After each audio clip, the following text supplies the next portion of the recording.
We've seen them all on the streets. We've watched them go by, the ambulance, the fire trucks, and every once in a while we see a red SUV. The red SUV is the battalion chief, and I'm here today with Chris Ward, one of New Lenox's battalion chief. Chris, what is a battalion chief? I'm responsible for day-to-day operations on the 4 firehouses we have, 16 personnel, running the 36 square miles of the district, handling any incidents that come across. Now, why do you get your own vehicle instead of riding with the fire trucks? I get my own vehicle because the officers, the fire truck, the ambulance and whatnot, they have enough to worry about. When I come on the scene, I'll oversee them, so to keep them safe, watch what's going on, call for additional resources if necessary. Okay, so this is more like the command vehicle? This would be our command vehicle for the department. Okay, and then you guys on this, I noticed it's a different color red than the other ones. It is, you know, that was the district's conscious effort to save money. We went to the standard paint cover that they offered versus going with a more custom color. Okay, and I see you guys are starting to either change or update your symbols on the way you stripe them now and with the logo? Yeah, that would be our new, our new old logo. Okay, yeah. And also on the vehicle, you've got this push guard. Is this for pushing people out of the way if you need to? Well, no, we have the push guard in there. It's more for our interstate response. When we're taking the turn going on from one westbound or eastbound traffic, when we cross the turnaround. Okay. When you guys do the stuff that we can't. Yeah, well, that gives us the extra foot of lighting, or so we know at oncoming traffic that we're coming through, so we don't get hit. Okay, yeah, that's why you got the lights, strobe lights probably. Exactly, yes. Yeah, so they can be seen. Nice. And inside your vehicle, you have a computer. Yes, the computer shows me basically all the incidents that are happening in the district, so I can monitor all the calls that are coming on, the calls that I'm assigned to. Also, it gives me mapping. It gives me any hazards that are associated with the building or the call or any notes that dispatch comes across. Okay, and what separates you from educational-wise or training-wise from just a fireman? Were you a fireman at one time and worked way through the ranks? 16 years ago when I started here, yeah, I started as fireman, worked my way up to engineer, lieutenant, captain, and now battalion chief, yes. Okay, so it's more of a movement up and more promotion, you get more responsibilities. Along with education. I don't think I've stopped being in school since I've started in the fire service about 20 years ago. Really? Yeah. Now, what else do you do besides this? Is there classes on arson per se? Oh, yeah, I'm also one of the department's fire and arson investigators. I run the dive team for the department, and up until recently I also ran the training program as well. Okay, excellent, excellent. See what you have around back. Sure. Okay, I'm back here in the back of the vehicle with the battalion chief. What's all this? This is the area where I store my gear. I also do have a fire extinguisher in the back. There's incidents that I can come first on the scene, or I could be there for a little bit longer, you know, while the engine gets there or whatnot. But basically here is one of the areas that I can control or run the scene. I can either do that from the front seat, depending on the scale, or larger incidents, I would come back here and do that, run it back here.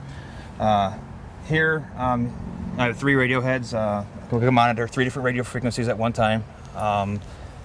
Basically, it'd be progressive the incident. Okay. So I'll have main, and then when we're talking on a fire ground, I have a fire ground channel, and on larger scale incidents, I'll need a third radio. Take us through, if we have a big house fire in New Lenox, and you have the engines come out, how do you coordinate everything? I'll coordinate, when they'll come in, I'll start assigning rig depending on situation or call. Okay. Obviously, we have engines doing life safety search and fire extinguishment. Truck will be doing ventilation and search as well.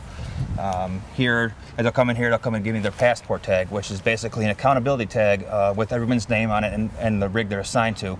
So I'll get this, and what it does is just lets me keep track of where people are at all times. One of the biggest threats or fatality rates is in an incident where a call would be not knowing where somebody's at. Yeah.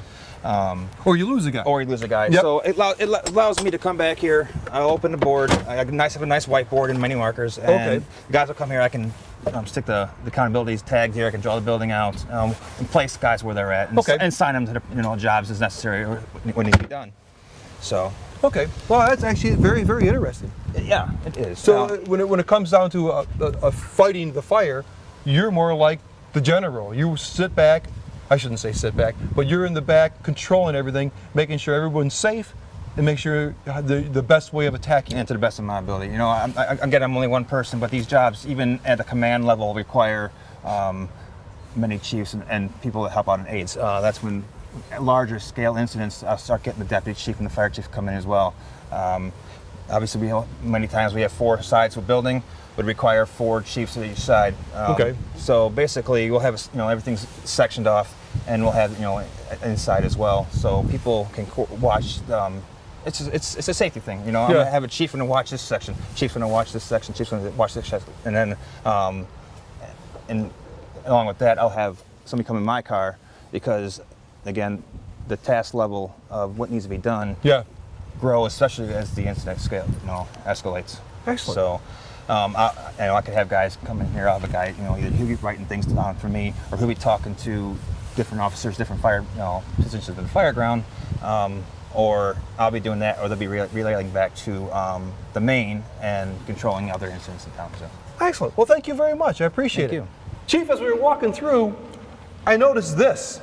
What is this? Well, this isn't my car. This is a Ranger 6x6. And if you look here in the back of this Ranger 6x6, we have a med bed. So we have a place where we can put a patient. Okay.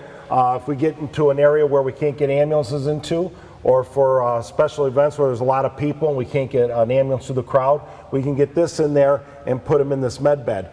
Plus on the other side, there's a pump. So if we get to a place where there's a grass fire or some kind of fire that's hard or way back from the road, we can get this in there and this can go off road and get back there and put out the fire.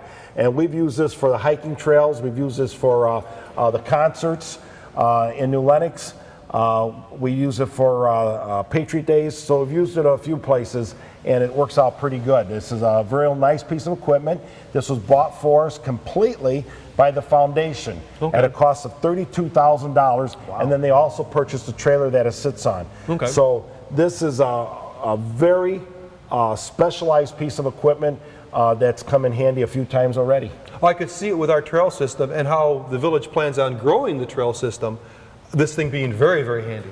Oh, absolutely. We found so many uses for it. I haven't seen it work in snow. We've only had it since spring, so it'll be interesting to see if we need it this winter. And it's just cool looking. It is very cool looking.